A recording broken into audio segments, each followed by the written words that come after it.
জলপাইয়ের আচার আমি তৈরি করেছি। আচার দেখলে ন্যাচারালি জিভে জল চলে আসে প্রত্যেকেরই, আমার তো মনে হয়।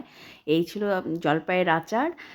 তো হাই এভরিওয়ান, আজ আমি বানাতে চলেছি জলপাইয়ের টক ঝাল মিষ্টি আচার। জলপাই নিয়েছি, জলপাইয়ের বোটা ছাড়িয়ে পরিষ্কার করে ধুয়ে এটাকে আমি বয়েল করে ম্যাশ করে রেখেছি।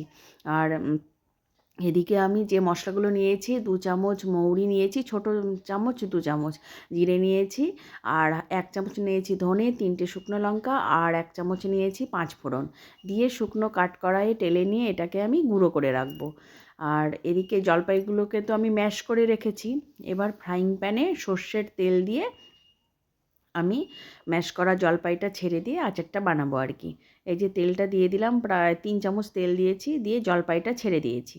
দিয়ে এর মধ্যে একটুখানি নুন, একটুখানি হলুদ দিয়ে এটাকে মিশিয়ে নিলাম। আর দিয়েছি, এমনি তো শুকনো লঙ্কা দেওয়াই আছে, আর এটা কালার করার জন্য আমি নুন হলুদের পরেই একটুখানি কাশ্মীরি লঙ্কার গুঁড়ো দিয়েছি।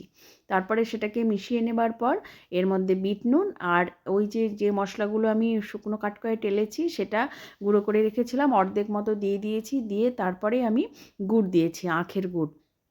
যতখানি জলপাই ছিল তার চেয়ে একটু কম গুড় দিয়েছি, মাপটা আমি দিয়ে গুড়টা মিলিয়ে নিলাম। নেবার পর এরপরে এটাকে কষিয়ে নিয়ে যখন প্রায় হয়ে আসবে আচারটা, সেই সময় বাকি গ্যাস অফ করে বাকি মশলাগুলো দিয়ে নেড়েচেড়ে আমি পাত্রে নিয়ে নেব। নিয়ে 2-3 দিন একটু রোদে দেবো। রোদে দেওয়ার প্রয়োজন নেই, কারণ এর ফাঁকে আমি একসময় ভিনিগার দিয়ে দিয়েছি, যেটা আর দেখানো হয়নি। এই ছিল ফাইনাল লুক জলপাইয়ের আচার। ঠিক আছে, আজকের মতো বাই।